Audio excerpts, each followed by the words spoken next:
at some point in their life will need to use this technique. If you have any bit of a controlling nature, which is natural, or any bit of attachment to people and things, it's helpful to let go, because sometimes we get so controlling of what we want to see happen, or controlling of people or things around us, and we get attached to our things, that it creates this human suffering that we don't necessarily need to feel all the time.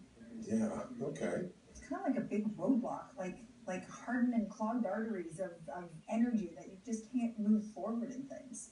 It's true, because a lot of the things that we were holding on to, say we have negative experiences, we don't want to let go of that story. We don't want to let go of what somebody did to us, what experience hurt us. We don't want to let go. We want to hold on to it because there's some pride in holding on to it. Somehow it makes us feel like we're right about something. And it really holds us back from peace, and it holds us back from loving more.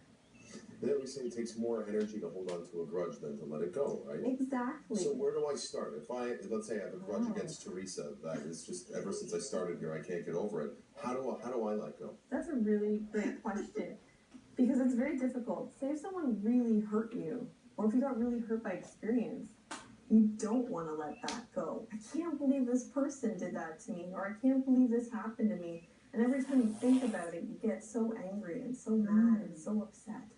And so how do you let it go? You basically have to, what it says here in the book, the pathway of surrender, is to let go into the experience. So if you are angry at someone and you want to forgive them, you have to let go into the anger and feel all of the anger. But we don't want to feel that, because anger then leads to pain, and we're very much resistant to the unpleasant emotions. So that's what's stopping us from moving forward and being more free in our lives. It's because we're very much resistant to the negative or unpleasant emotions. So it's about surrendering to the anger, feeling all the anger, feeling all the pain, and one by one you become more free, and you get to a place in a space inside where, okay, I can start to let go a little bit now, and I can start to hold some compassion for myself and for the other. Because it's very difficult to forgive someone if you have no compassion for yourself or the other. Wow.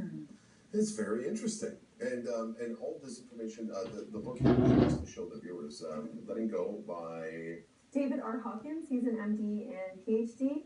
I first learned this technique in mindfulness 4 years ago, but I did not understand it, because it is a very courageous inner mechanism that we have to consciously practice, because a lot of the time when we feel pain or an unpleasant emotion, we're like, inside we're like, no, I don't want to feel this. And let's shut it down, let's repress it, let's just put it away, I don't want to feel this. We always get such a good conversation started with Tracey Nguyen. She is a registered nurse and holistic counselor, and talking today about letting go. Yeah. Thank you very much. Thanks again for joining us. Always a pleasure. And we are going to go back to Lindsay Descamps.